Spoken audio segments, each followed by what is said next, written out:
It started with a whisper, a single sentence that shattered what little peace was left between them. They let her die, just like they tried with me. Those words didn't just hang in the air. They detonated. Before we continue, please hit the like button, subscribe to the channel, and turn on the notification bell for updates. Imagine hearing that from your wife, about your mother. The woman whose face you can't forget, whose voice still echoes in the back of your mind every night. The woman you lost not to time, but to tragedy. When Meghan Markle allegedly uttered that line, comparing her own pain to the final moments of Princess Diana, Prince Harry reportedly froze. His jaw clenched, his hands trembled, and for a brief second, the past and the present collided in one haunting truth. Maybe history really was repeating itself. But what did Meghan mean? Was she accusing the royal family of letting Diana die on purpose? Or was this another desperate cry for empathy, one that went too far? Before we go any further, let's rewind. Because to understand Harry's fury, you first have to understand the shadow that's been following him his entire life. From the moment the world watched Diana's car vanish into that Paris tunnel in August 1997, the young prince was changed forever. He was just 12, a boy forced to grow up beneath headlines that blamed everyone and explained nothing. The official story said it was a tragic accident, a drunk driver, a chase, chaos. But for Harry, it never added up. The inconsistencies, the unanswered questions, the silence from the palace, the image of his mother lying alone, without protection, while cameras flashed like vultures over her body. It's the image that never left him. And now, decades later, his wife, the woman he vowed to protect, is suggesting that maybe, just maybe, the same forces that failed Diana were trying to destroy her. But is that really what Meghan said? Or has her statement been twisted into something darker? According to insiders, Meghan's words weren't made for the cameras. They came out during a private, emotional moment, after yet another round of media criticism, after feeling isolated once again. She allegedly told a close friend, "They let her die, just like they tried with me. It wasn't planned. It was raw, painful. But here's the thing, pain has power, especially when it's public." And when those words leaked, the world didn't hear heartbreak. They heard accusation. They let her die. Think about that. The phrasing isn't passive. It's not, "she died tragically." It's, "they let her die." That changes everything. Because it implies intent. It implies betrayal. It implies that the royal family, the institution Diana once served and Meghan once joined, could have saved her, but chose not to. And that's exactly why Harry's reaction wasn't just anger. It was devastation. To him, that sentence did something unforgivable. It blurred the line between memory and manipulation. Harry has spent years defending both women, his mother's legacy and his wife's truth. But for the first time, those two worlds collided, and it left him torn apart. He's always believed his mother was hunted, that the same machinery that destroyed her tried to consume him and Meghan too. But when those words came from Meghan's mouth, "they let her die," it was like hearing his worst nightmare spoken out loud by the person he trusted most. Let's pause for a moment. What would you do if your partner compared their suffering to the death of your mother, the most sacred, untouchable part of your soul? Would you comfort them? Or would something inside you snap? Sources close to the couple say it was both. At first, Harry went silent. Then, his silence turned to anger. He reportedly asked her, "Do you even know what you're saying?" Because to Harry, Diana's death isn't a metaphor. It's not a narrative. It's a wound that never healed. And hearing it used, even unintentionally, in the context of Meghan's pain, was like reopening that wound with a blade. But let's not pretend Meghan's words came out of nowhere. She's been compared to Diana since day one. The press painted her as this second coming, glamorous, outspoken, misunderstood. But that comparison was a curse. When Diana joined the royal family, she was young, emotional, and unprepared for the ruthless expectations that came with the crown. Sound familiar? She once said, "They see me as a threat. I'm too unpredictable, too emotional." Decades later, Meghan echoed the same sentiment. "I was silenced, unprotected." Two women, two generations apart, both claiming the same thing. The system destroys anyone who doesn't obey. And yet, while Diana died running from it, Meghan chose to fight it publicly, through interviews, memoirs, and carefully crafted narratives. That's where the contradiction lies. Diana never got the chance to tell her full story. Meghan has made sure hers is heard everywhere. But that freedom comes at a cost. Every word is dissected, amplified, twisted. And when she said, "They let her die," it wasn't just a private lament. It became a public weapon. The world split in two. Some saw her as brave, the only one daring enough to connect the dots. Others saw her as reckless, exploiting a tragedy that still breaks a nation's heart. And in the middle stood Harry, a man who spent his entire life caught between silence and truth. He said before that the monarchy and the media have blood on their hands for what happened to his mother. He's accused the system of being toxic, even deadly. But when Meghan's remark went viral, it wasn't framed as a critique of the system. It was framed as an accusation against his family. And that's the line Harry never wanted crossed. Remember, Harry has tried to separate the institution from his family. He blames the machinery, not his relatives. But Meghan's quote, intentionally or not, blurred that separation. It sounded like a direct attack. They let her die. Who is they? To Harry's ears, the world would think she meant his father, his brother, his grandmother.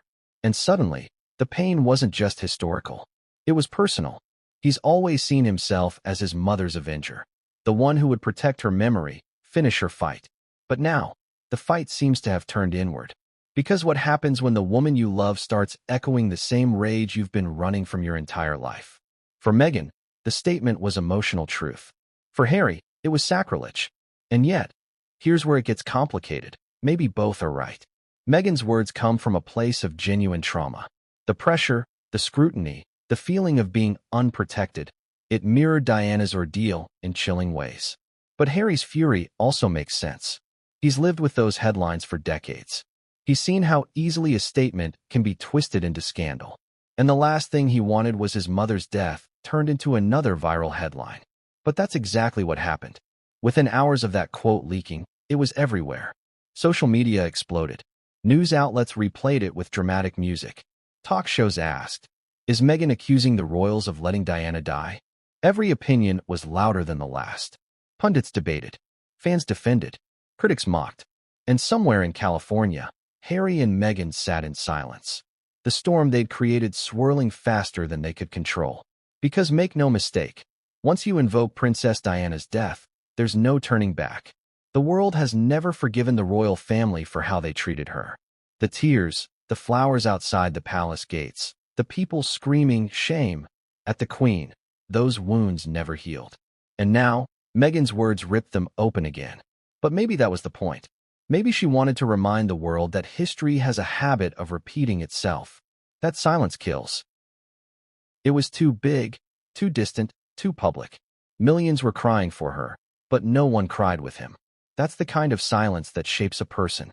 And that's the silence that's been following Harry ever since.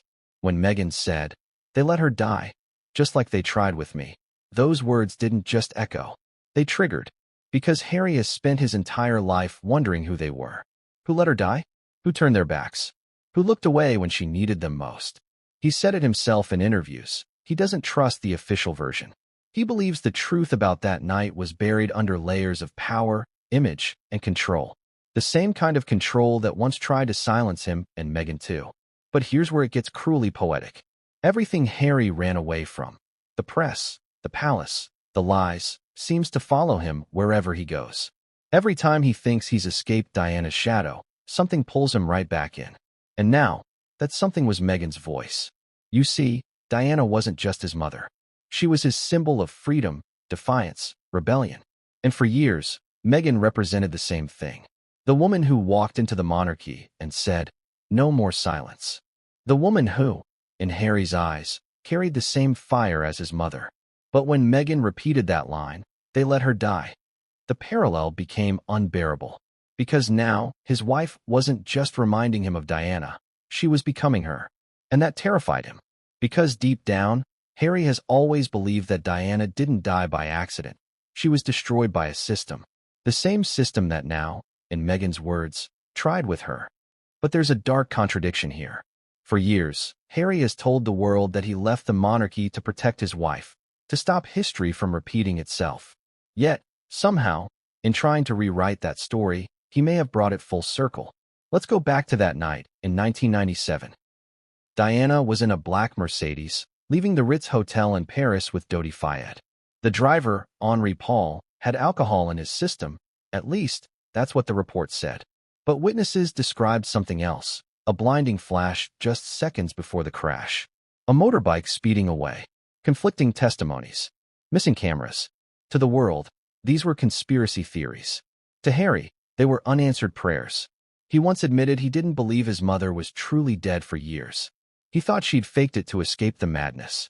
Imagine that. A child so desperate for safety that he turns tragedy into fantasy.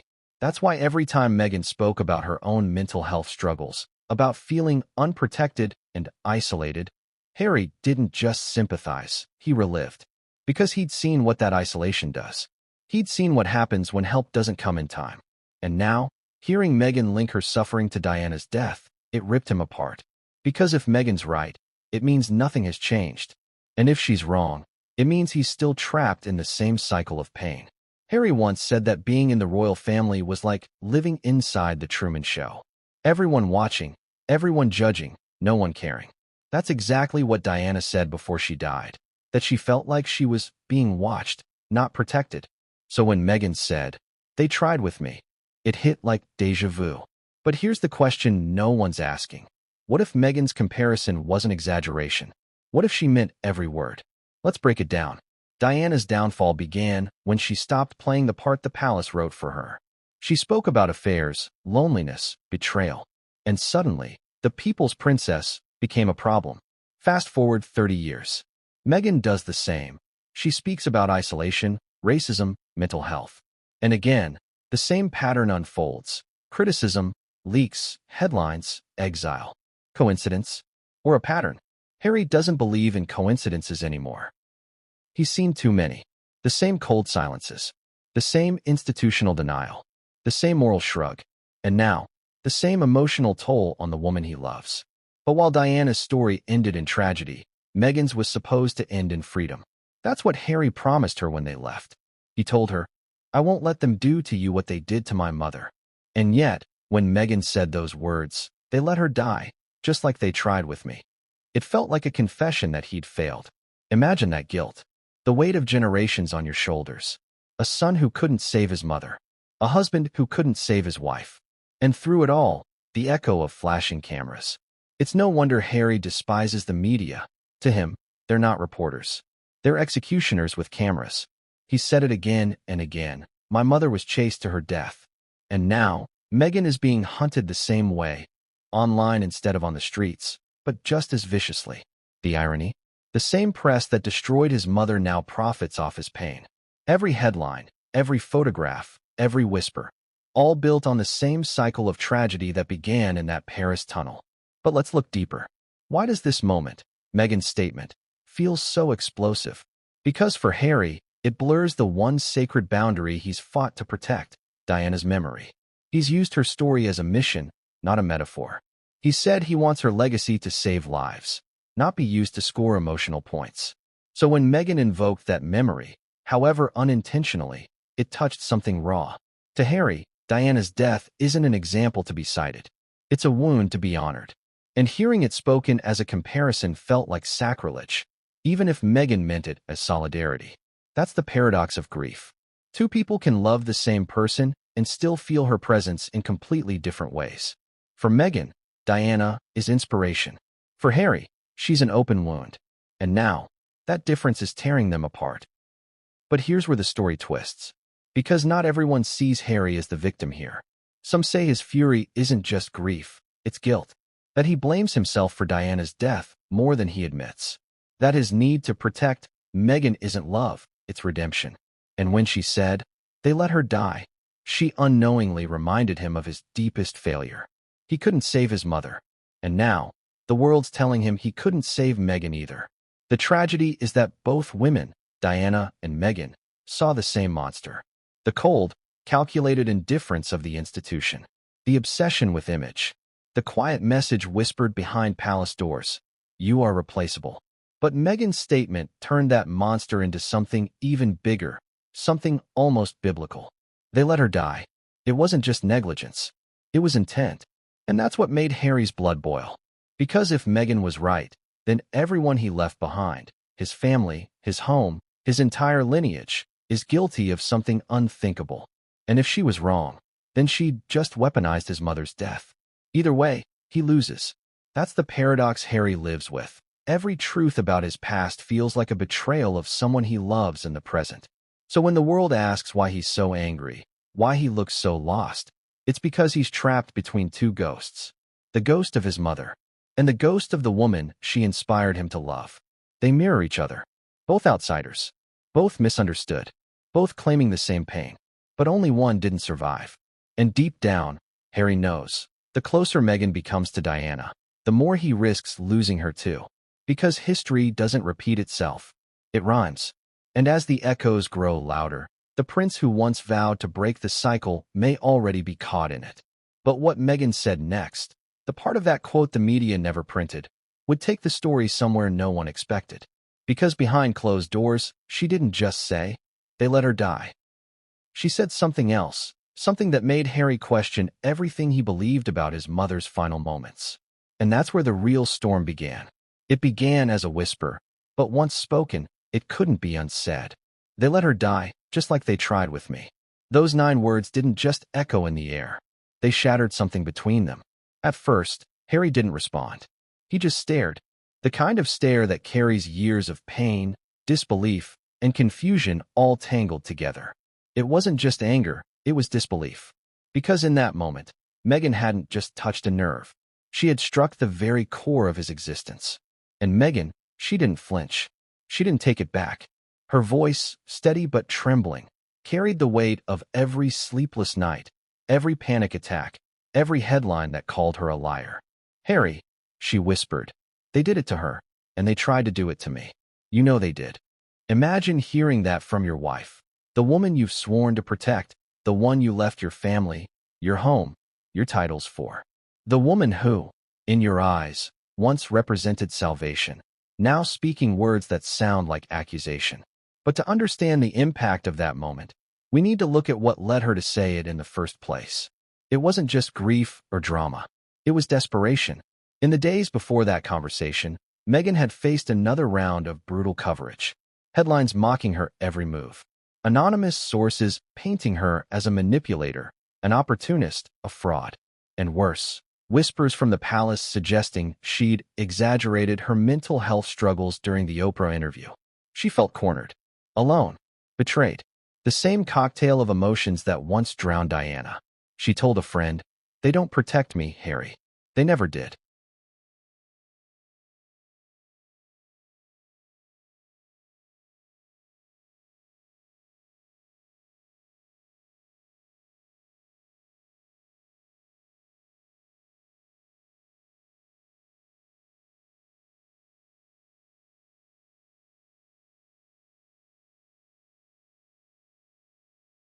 And maybe that's where the sentence came from, not as an accusation, but as a confession of pain. They let her die. To Meghan, those weren't political words. They were emotional ones.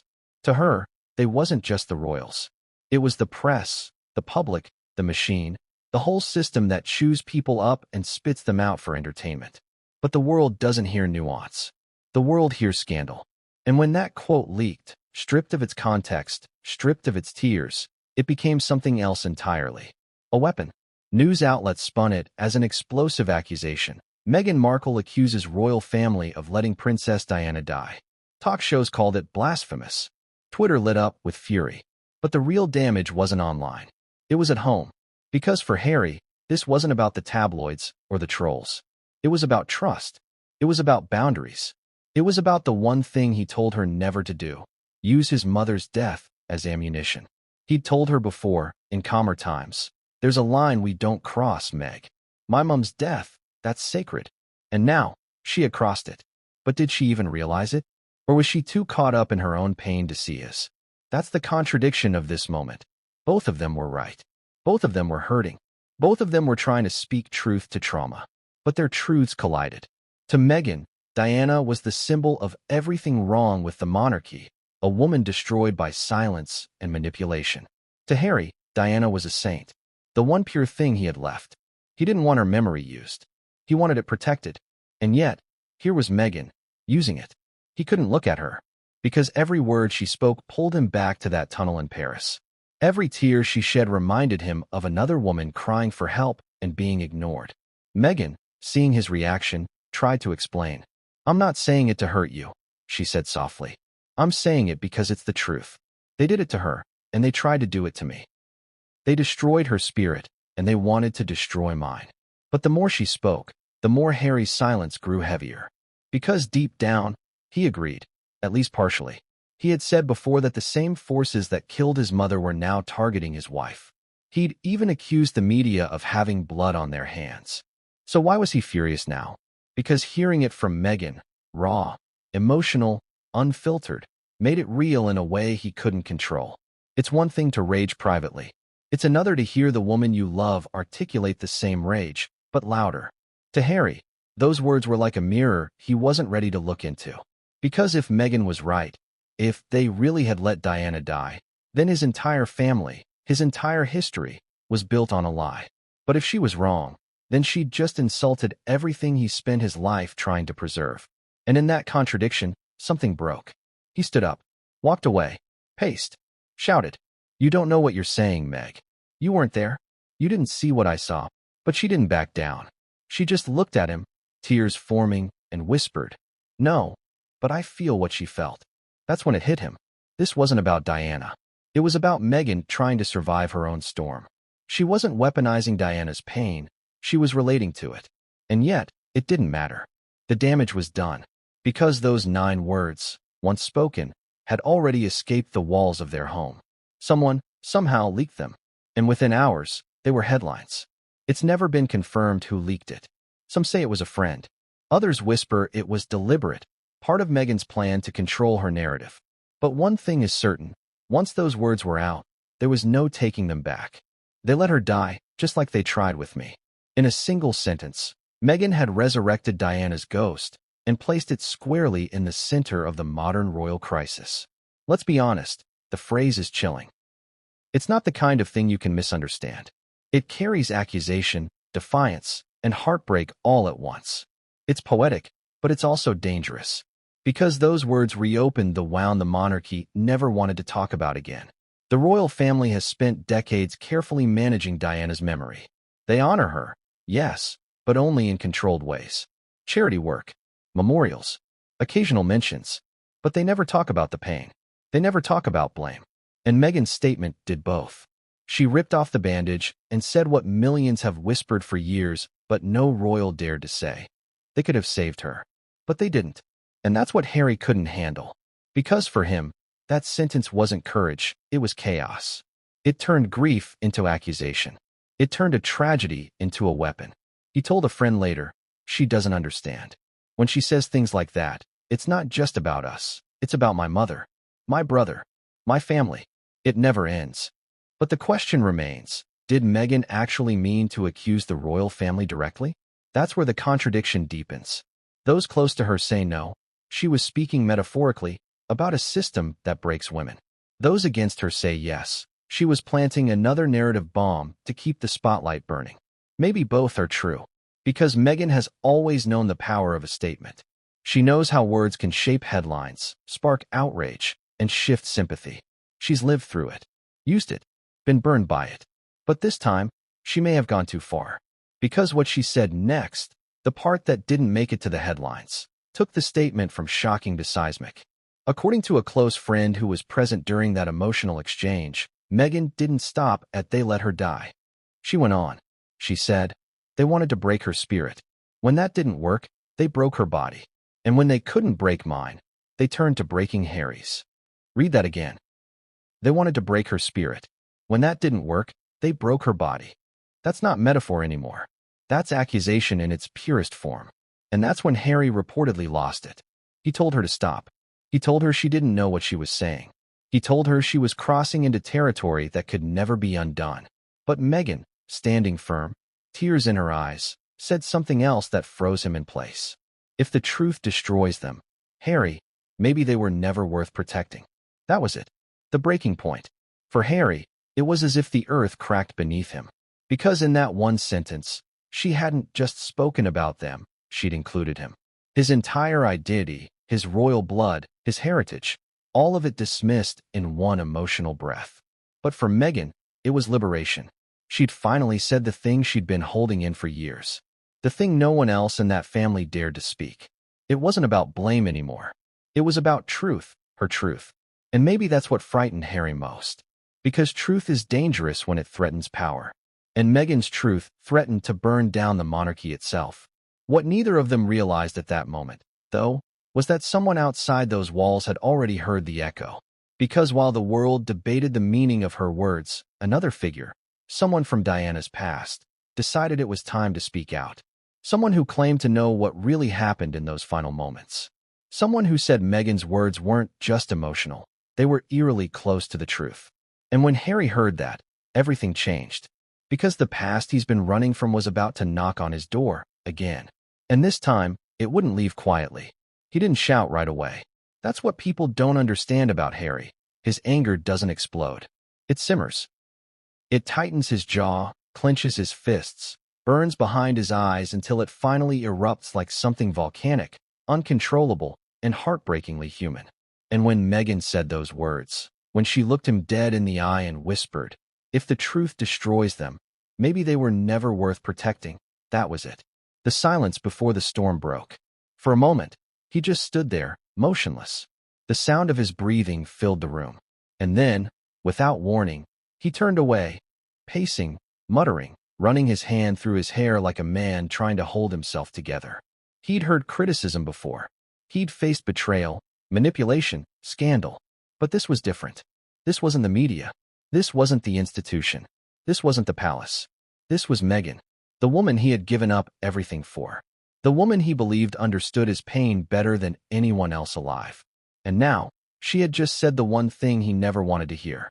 To Harry, it felt like betrayal wrapped in truth.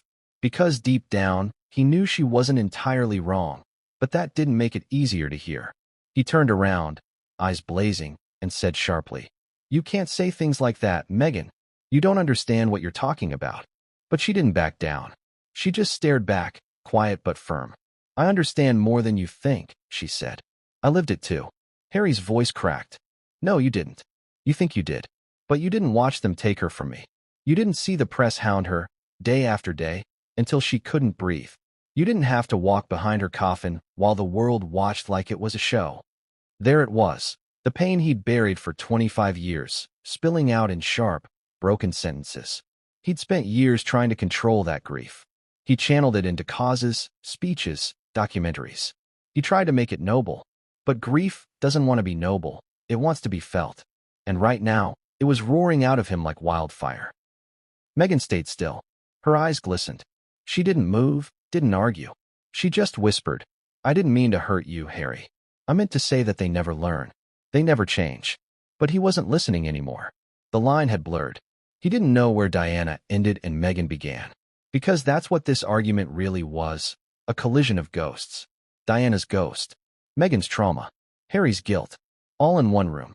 And Harry, caught between the past and the present, finally snapped. "Don't compare yourself to her," he shouted. "She was my mother. She didn't have a choice. She didn't have a voice. You have everything she didn't. You have me." The room went silent. The kind of silence that doesn't just fill space, it suffocates it. For a long moment, neither spoke. Harry stood there, chest rising and falling, his eyes glistening with something more than anger, shame, fear, exhaustion. And Meghan, for the first time, looked small. She whispered, almost to herself, "That's what she thought too." That line hit him like a punch. Because deep down, he knew she was right. Diana had thought she wasn't alone, until she realized she was. The contradiction of it all tore at him. He'd dedicated his life to making sure Meghan didn't become another Diana. And yet every fight, every headline, every confession made her sound more and more like her. And now, hearing Meghan's comparison, he didn't know what scared him more, that she might be exaggerating or that she might be telling the truth. He sat down, head in his hands. No more shouting, no more pacing. Just the hollow quiet of a man who's run out of ways to protect what he loves. For Harry, silence is survival. He learned that in the palace. You don't cry where cameras can see. You don't scream where walls can hear.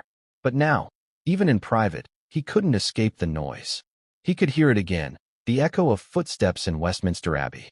The drums. The bells. The sound of the world mourning a woman they didn't protect. And all he could think was, is it happening again? He'd told Meghan, I left so history wouldn't repeat itself. But now, it felt like it was repeating, not through fate, but through words. She reached for his hand. Harry, please. He didn't pull away, but he didn't hold it either. He just looked at her, really looked at her. The woman he'd fought the world for. The woman he'd broken centuries of royal tradition to be with. And now, she was standing there, crying, whispering the name of the mother he still couldn't talk about without breaking. It was too much. Too close. Too painful. He whispered, almost under his breath, you don't know what you've done. But here's the tragic irony, she did. Because Meghan, despite the criticism, despite the anger, despite the storm that followed, believed that speaking that truth, her truth, was necessary. She believed silence kills. She believed Diana died because she stayed quiet too long. And she wasn't going to make the same mistake. To Meghan, the line, they let her die, wasn't meant to hurt Harry. It was meant to remind the world that pain ignored becomes pain repeated. But to Harry, it wasn't a statement. It was a scar. And now, that scar was bleeding again. The next few days were a blur. According to those close to the couple, they barely spoke. Harry spent hours in his office, scrolling through old photos of his mother. Black and white images that once gave him peace now filled him with questions. Meghan stayed silent, retreating inward, unsure how to fix what words had broken. When they finally did talk again, Harry's voice was quiet. He said, you don't understand what it's like to lose her twice. Meghan frowned. Twice. He nodded. Once when she died, and again every time someone uses her name to fight their battles. The line hung between them like fog. It wasn't cruel. It wasn't cold. It was honest. And Meghan understood, at least a little, that for Harry, Diana isn't just history. She's religion. You don't invoke her without consequence. But there was something else Harry didn't realize. Meghan wasn't done talking about Diana. Not out of malice, but because she truly believed there was still truth hidden behind that tragedy. And she wasn't the only one who thought so. Because as their private argument turned into another silent standoff, something unexpected happened. A message came through. Not a tabloid alert. Not a publicist call. A message from London. Someone from Diana's past had heard what Meghan said. Someone who claimed to know things that never made it into the official reports. Someone who agreed with her. And when Harry saw the name on that message, his blood ran cold. It was someone he knew. Someone he trusted. Someone who had been there. The message was simple. Harry, she's not wrong. There's something you need to know. That's when his silence broke. Not with anger this time, but with fear. Because for the first time in years, Harry began to wonder if Meghan's chilling words weren't just emotional, but prophetic. And what came next would force him to reopen the wound he spent a lifetime trying to close. It was a quiet morning in Montecito when Harry's phone buzzed. No press alerts. No calls from advisors. Just a simple message with a name that froze him mid-breath. It came from someone who had known his mother. Someone who was there in those final days when Diana's eyes still sparkled, but her smile had started to fade. The message read, Harry, Meghan's right. They isolate women until they break. It's how they control the narrative. And that's when it hit him. That phrase, they isolate women until they break, was almost word for word what Meghan had said to him during their argument days earlier. She was isolated until she broke. Harry, that's what they did to your mom. That's what they did to me. The parallel was too eerie. Too close. And for the first time, Harry didn't know whether to be angry, terrified, or vindicated. Because the truth, or at least the possibility of it, had just found him. But before we get to that message, let's talk about the pattern. The one no royal wants to admit exists. It starts the same way every time. A new woman enters the firm. She's adored, celebrated, idolized. Then she starts asking questions. Then she speaks her mind. Then she becomes a problem. And once you're labeled a problem in the royal family, you're not just frozen out. You're erased. That's what Diana went through. That's what Meghan believes happened to her. Different eras. Same machine. When Diana married into the royal family, she was 19, shy, soft-spoken, eager to please. The perfect image for the press. But behind the palace gates, things were different. She was lonely, ignored, gaslighted into silence. In her own words, she said, there were 3 of us in this marriage. And when she tried to speak up, they called her unstable. When she showed emotion, they called her hysterical. When she tried to leave, they called her ungrateful. Does any of that sound familiar? Decades later, Meghan faced the same headlines. Difficult Duchess, drama queen, manipulator. And just like Diana, she said she felt trapped. She wasn't allowed to seek help for her mental health. She wasn't allowed to speak freely without approval. And when she finally did speak, they turned her into a villain. It's the same story, recycled with modern hashtags. That's what Meghan meant when she said, "They tried with me." She wasn't just talking about tabloids or trolls. She was talking about the system that feeds off royal women until they collapse, emotionally, mentally, or reputationally. Harry had heard it all before. But hearing it from Meghan, hearing her echo his mother's words almost exactly, chilled him, because it felt like history was repeating itself in real time.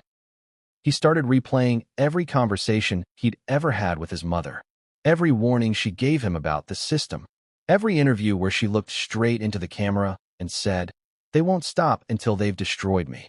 And now, decades later, Meghan was saying the same thing, not on television, but in his living room. It was almost too perfect, too symmetrical. And that's what scared him most. Because what if it wasn't coincidence? What if there really was a blueprint, a cycle designed to protect the crown, no matter who it crushed? Harry didn't want to believe it. He'd spent years trying to convince himself his mother's death was a tragic accident, not a consequence of the family she defied. But now, the pieces were aligning. Meghan's words, the message from his mother's old confidant, the eerie similarities between two women separated by time but connected by tragedy. The parallels weren't just emotional anymore. They were structural. Think about it. Both women entered the royal family as outsiders. Both threatened the image of perfection. Both spoke out about mental health and isolation. Both were accused of destabilizing the monarchy. Both became tabloid targets. And both were branded too much for the institution to handle. Coincidence? Or design? Harry sat alone that night, scrolling through old interviews, comparing Diana's words to Meghan's. They sounded almost identical. Diana, I felt like I was being used, not protected.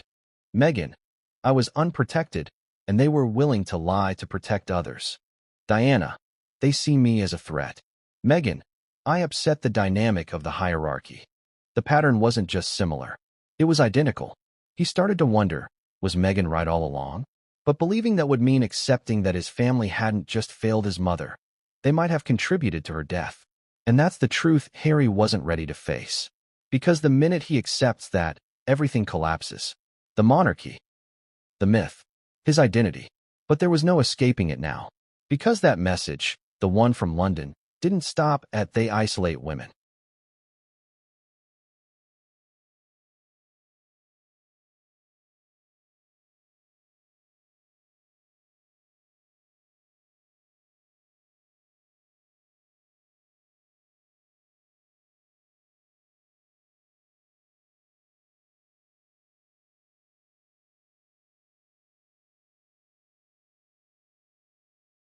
The second half read, "She told me once, they'll never let me go alive." And Harry, I think she meant it. That single line destroyed whatever walls Harry still had left. He reread it again and again, his chest tightening. It wasn't just a rumor. It was a direct quote from his mother. Words spoken decades ago, now coming back like a prophecy. And Meghan's statement, "They let her die, just like they tried with me," suddenly didn't sound emotional anymore. It sounded factual. But how could that be? He called the person who sent the message. The voice on the other end was shaky, older now, but unmistakably familiar.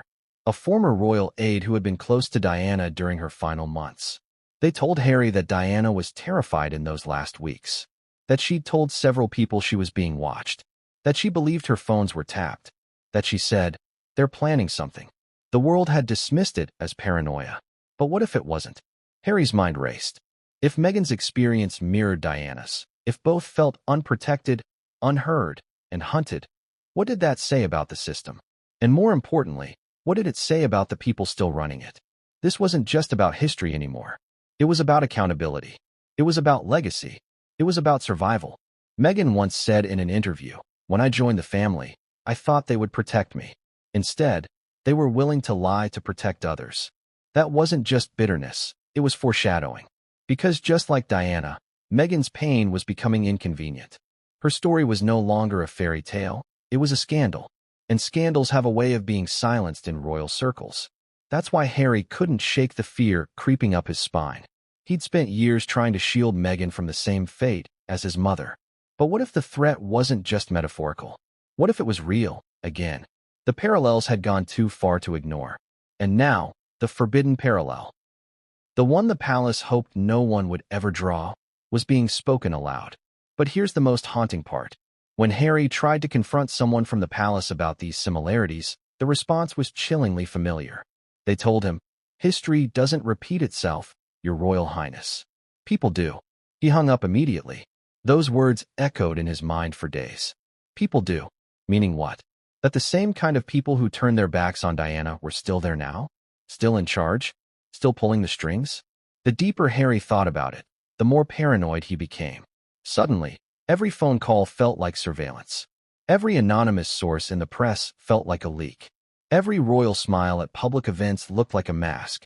And Meghan, still recovering from the backlash, didn't notice how far into his own thoughts he was spiraling. She thought she'd made her point clear. He thought she'd just confirmed his greatest fear. And as those two realities collided, something inside Harry cracked for good. Because what if Meghan wasn't repeating Diana's story? What if she was living it? He didn't say it out loud, but the thought terrified him more than anything. And when Meghan noticed the distance, the silence, the unease, the way he looked at her like she was a ghost from his past, she asked him softly, "Harry, what's wrong?" He couldn't answer, because the truth was too heavy. The forbidden parallel between his mother and his wife had finally crossed from theory to reality. And if that was true, if history really was repeating itself, then maybe Meghan wasn't safe either. But before he could decide what to do, another revelation arrived. One that would change everything he thought he knew about that night in Paris.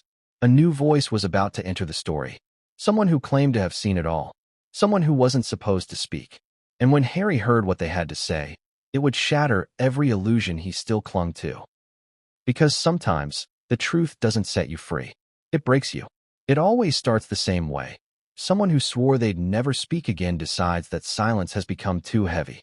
This time, it was an unnamed former royal staffer, a voice from Diana's world that had long since faded into the background. Not an explosive whistleblower, not a household name, just someone who had been there.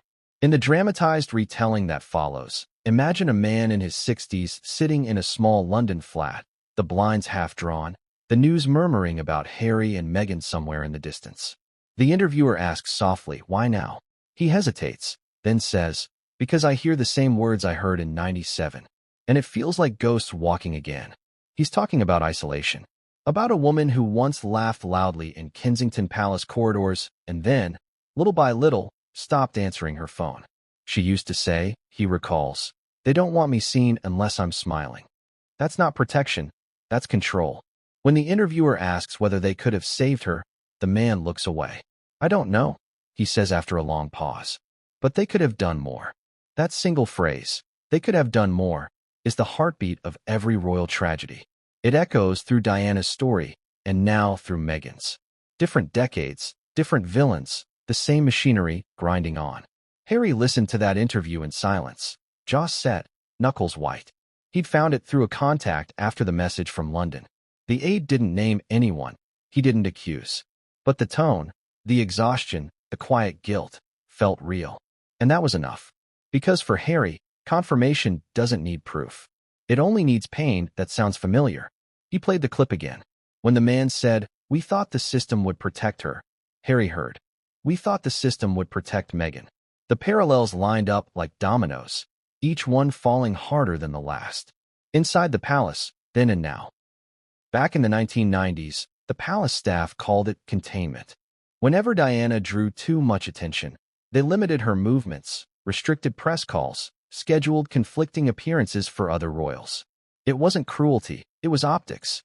Control the narrative, and you control the crown. 2 decades later, Meghan's team would call the same process institutional protocol. Different language, same intent. Reporters who covered both women often used the same metaphor, a golden cage. From the outside, it glitters. From the inside, it's suffocating. So when that anonymous insider described watching Diana fade under the weight of containment, the imagery was too precise to ignore. He said, "You could almost see her shrinking. Every time she tried to speak, another door closed." Harry replayed that line over and over, because that's exactly how Meghan had described her early months in the palace. Doors closing, people smiling politely but saying nothing, an invisible wall between us and them. The more he listened, the more it sounded like one continuous story told by two different voices decades apart. The lost letter. In the dramatized account, the former aide remembers a letter, never published, never confirmed, written by Diana weeks before her death. It allegedly read, "I fear they will remove me through accident or illness so that the path can be cleared." That sentence has hovered like smoke over royal history for years. Maybe it existed. Maybe it didn't.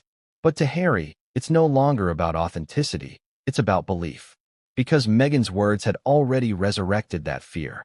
"They isolate women until they break," the aide said in the recording. She wrote that, too, in her way. And suddenly the dots connected. The forbidden parallel wasn't abstract anymore.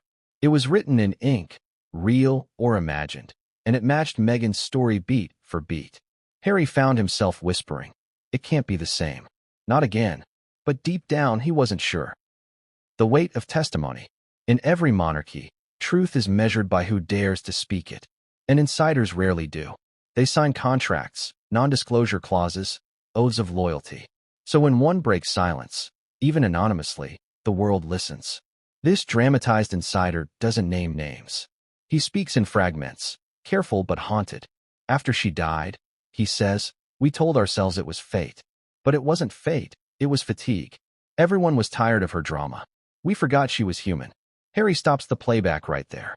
Because that word, drama, is the same one used about Meghan. Too emotional. Too dramatic. He realizes how easily the monarchy translates empathy into inconvenience. And he wonders if Diana's tragedy wasn't a unique event, but a template. The mirror moment. Later that evening, Harry stands before a framed photo of his mother, smiling, alive, unbroken. He whispers, "They said the same about her, didn't they?" It's a whisper meant for no one. But Meghan hears it. She's standing in the doorway, silent, afraid to interrupt. When he turns, their eyes meet. No words, just exhaustion. They both know that the more they dig into Diana's past, the more their present begins to fracture. Because this isn't just a love story anymore. It's an autopsy of power. Echoes from the staff. In the dramatized interview, the insider continues. She'd ask, "Why won't they help me?" And all we could say was, "It's complicated, ma'am." That was the line. It's complicated. It meant don't ask again. Those two words, "it's complicated," sum up everything about the royal system. Every moral failure wrapped in politeness. Every cry for help muted by procedure. Harry's fists tighten. Because that's the same answer Meghan once got when she asked for therapy during her darkest nights. It's complicated. It isn't complicated, he thinks. It's cruel. And for the first time, the fury that once targeted the press shifts toward the palace itself. The question of blame. The interviewer asks the insider, "Do you think anyone wanted her gone?" A long pause. Then, wanting and allowing are different things. Sometimes doing nothing is the cruelest act of all. That sentence plays in Harry's head like a song he can't turn off. Doing nothing is the cruelest act of all. Because that's exactly what he accused the palace of doing to Meghan. Nothing. Watching as tabloids tore her apart. Smiling while headlines compared her to villains. Never once stepping in. Silence as policy. Neglect as tradition. And in that moment, Harry sees it clearly. The real killer isn't conspiracy, it's indifference. A private revelation. After the interview ends, the insider reportedly sends Harry one final message. No accusations, no sensational claims, just a warning. History repeats when truth is buried. Don't let them bury it again. That night, Harry can't sleep. He walks through the garden under a California moon that looks too much like the one over Paris decades ago. He thinks about the man in London, sitting in his dim apartment, whispering regrets into a recorder. He thinks about his mother's letter, real or mythic, and wonders if pain has a way of surviving through stories, even when people die. And he thinks about Meghan, sleeping inside, unaware that somewhere across the ocean, an old voice had just reignited the fire she'd lit days earlier. For the first time, Harry feels something he hasn't felt since he left the royal family. Fear. Not of scandal, not of headlines, but of truth. Because truth, once spoken, can't be unsaid. The parallel becomes proof. The next morning, Harry wakes up to see the interview circulating online. Clipped, edited, sensationalized. Former aide says palace failed Diana. Insider echoes Meghan's words. History repeating? The media storm Meghan once endured has now shifted to him. Reporters camp outside their gates again. Commentators pit mother against wife, tragedy against narrative. Meghan watches the coverage with quiet horror. This isn't what I wanted, she says. But Harry doesn't answer. Because deep down, he knows this was inevitable. Once you open the door to Diana's ghost, she never really leaves. The moral dilemma. Harry finds himself torn between gratitude and resentment toward the insider. Gratitude for validation. Resentment for reopening wounds he'd tried to heal. He wonders, does sharing pain make it less or more dangerous? Diana shared hers, and it cost her life. Meghan shared hers, and it cost them peace. Now he's sharing his, and he doesn't know what it will cost yet. The interviewer releases one last quote from the anonymous source. She only wanted to be seen as human. But the crown needs myths, not humans. Harry whispers, and that's why they'll never forgive us. Because that's what he and Meghan have done, turned themselves from myths back into people. And people bleed. The cliffhanger. Later that evening, another message appears on Harry's phone. Different number, different tone. For words, there's more to tell. Attached is a file name, 1997_Paris_transcript.mp3. No sender name, just the timestamp and an encrypted attachment.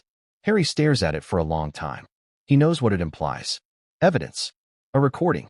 Something that could rewrite everything he's been told.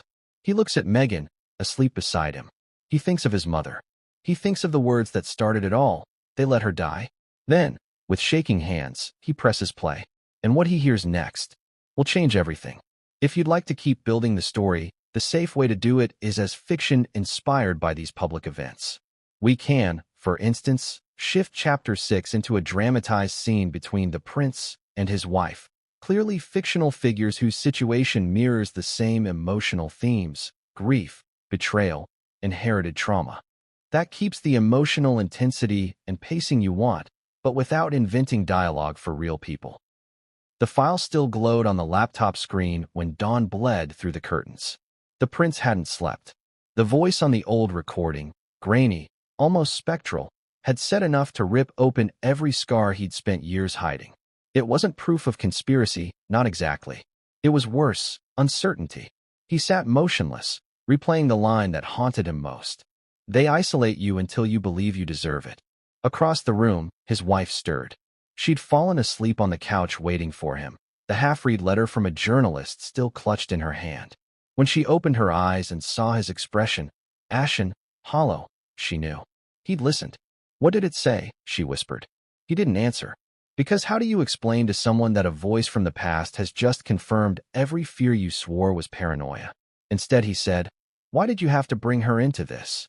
The question landed like thunder. She blinked. Because she's already in it. She always was. He shook his head. No, you made her part of this. You turned her into ammunition. The words came faster now, tumbling over each other, grief disguised as anger. You keep saying you understand, that you know what it's like. But you don't. You can't. Her voice cracked, soft but firm. I'm not trying to replace her. You couldn't if you tried, he snapped. The silence that followed was thick enough to choke on. Outside, the sea hissed against the cliffs. Inside, the air felt electric. She stepped closer. I never wanted to compete with her memory. I only wanted to survive what killed her. He flinched as if struck. Don't, he whispered. Don't use her death to explain your life. For a moment, neither moved. Then she said quietly, I thought that's why you loved me. Because you saw her in me. He looked up, eyes rimmed red. That's exactly the problem. He turned away, pacing the length of the room. Every few seconds he'd start to speak, then stop. He wanted to tell her that the recording had confirmed things he could never unhear. That the same machinery that broke his mother was humming again, hidden but alive. But the words twisted into something else. Rage, guilt, confusion. You don't understand what she meant to me, he said finally. She was light, and when she was gone, everything went black. For years I've been trying to build something that feels safe again. And now, he gestured at her, at the laptop, at the world outside.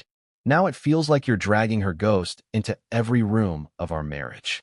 I'm not dragging her, she said. She's following us. Maybe she's trying to warn us. He laughed bitterly. Warn us? She's the reason I can't breathe. Every time someone says your name next to hers, I lose her all over again. That's when it slipped out. Raw, involuntary, born of exhaustion and fear. You're not my mother. The words hung there, ugly and alive. Her face went still. He wanted to snatch them back, but it was too late. She whispered, I never asked to be. He swallowed hard, then stopped talking like her. Tears welled, but she refused to let them fall. You want me to stay silent, is that it? Pretend it's not happening? That's how she died. He turned toward the window, jaw tight. That's not how she died. How do you know? She shot back. Because they told you? That was the strike that broke him. He slammed his fist against the table, the sound echoing through the house. Enough. You don't get to question what I lived through. She didn't move. And you don't get to decide what I survive. For a long time they stood there, two people divided by the same grief. One haunted by the past, the other by the present. He finally sank into a chair, voice low. I just wanted peace. And I wanted truth, she said. They can't both live in the same house, can they? He didn't answer. Because deep down he knew she was right. Peace is built on forgetting. Truth is built on remembering. And he was caught between the two. Minutes passed. Then she crossed the room and sat beside him. No touch, just proximity, like two soldiers resting between battles. Listen, she said softly. When I said they tried with me, I wasn't blaming you. I was begging you to see it. The pattern, the silence, the way they make people disappear without ever burying a body. He stared at the floor. And what do you want me to do? Burn the world down? No, she said. Just stop protecting the ones who built the fire. The simplicity of that sentence hit harder than any accusation. Because that's exactly what he'd been doing. Protecting the idea of his family, his heritage, his duty, while watching the same old pain replay itself through someone new. The sun was higher now, spilling gold across the floorboards. He thought of the recording again, of the aide's tired voice saying, they isolate women until they break. He'd wanted to delete it, but something stopped him. Maybe because erasing the file felt like erasing proof that his fears were real. His wife stood and said quietly, I'm going for a walk. When she reached the door, he said, Where? Anywhere the truth can breathe, she replied. The door clicked shut behind her. He sat there for hours. The silence felt heavier than any argument. He replayed their fight in his mind. The words, the tone, the moment her eyes dimmed when he said, You're not my mother. He hated himself for it. Because he hadn't meant it as cruelty. He'd meant it as confession. He didn't want her to carry the same curse. He wanted her to be free of it. But maybe freedom and love can't coexist when one partner is chained to ghosts. He whispered to the empty room. I just didn't want to lose you the way I lost her. Outside, the gulls cried over the ocean, shrill, relentless, indifferent. That evening, she returned. No words at first, just the sound of keys, the soft creak of the door. He stood up, unsure whether to apologize or wait. I went to the cliffs, she said. It's quiet there. He nodded. I kept thinking, she continued, maybe we're both right.